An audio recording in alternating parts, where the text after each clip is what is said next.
Race 6 on the card is the first leg of the second jackpot. It's the Sadler's Arms MR70 handicap over 1600 meters. The off time is 15:10.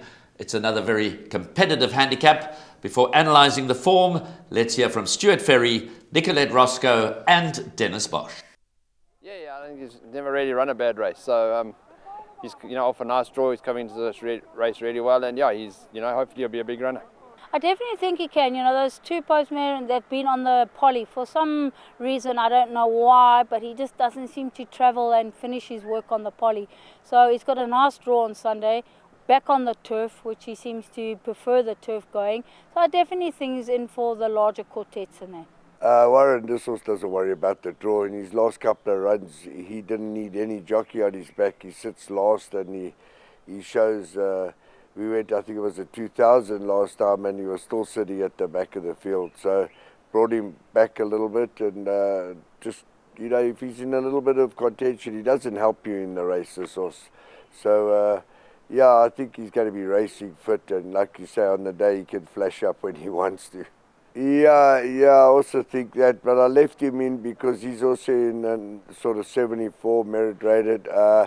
He's only coming to the fore now. He won his last start in Joburg and then had two sort of odd runs with me, but he's definitely come along. He just needs to have some racing and he'll be all right.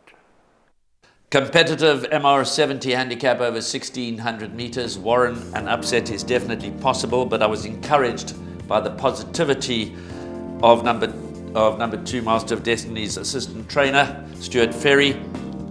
Makes him the horse to beat. Reading between the lines, I also make him the horse to beat. I really fancy number 2 Master of Destiny from a good draw to run well. And that makes it 3 of us, makes him the horse to beat, because lots to like about him. Easy to make a case for Master of Destiny. That was those words that I heard from Stuart Ferry. Really well, big run. For me, that's more than enough for me. As long as, often people say, what's the good things, can't lose.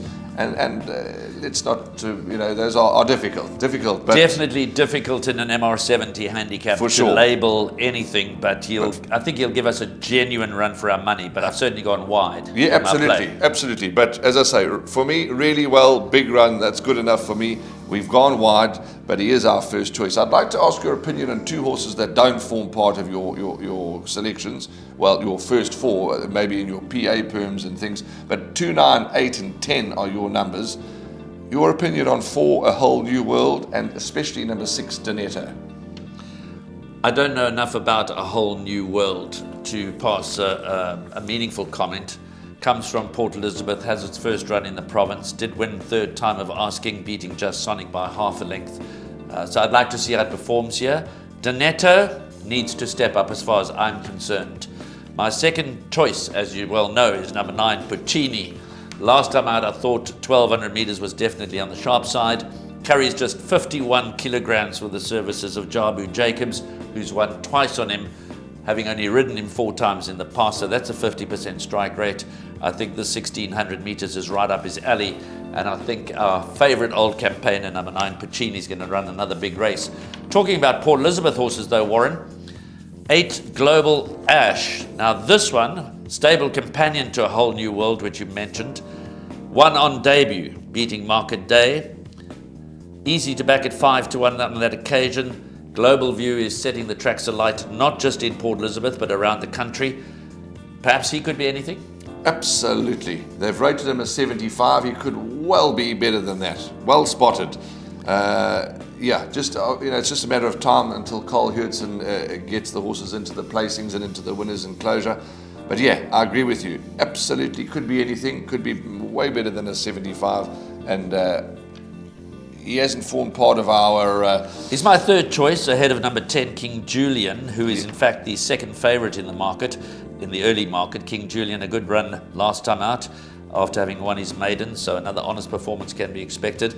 And I've included in my play, just in case it gets in, number 15, 2 of Us, who at this stage is reserve 1. If he gets a run, I think he'll be a player as well. Okay, so it's a 70 handicap, as you've heard from us. Tricky, and we've added quite a few horses. You'll see with the perms later on, but 2, 9, 8 and 10 for Graham. I'm quite big in the camp of number 2, A Master of Destiny, and I do like a little bit of number 6, Donetto. Graham is right, he certainly does have to step it up, but maybe he can for me on Sunday and run a place. That's race 6, race 7 around the corner.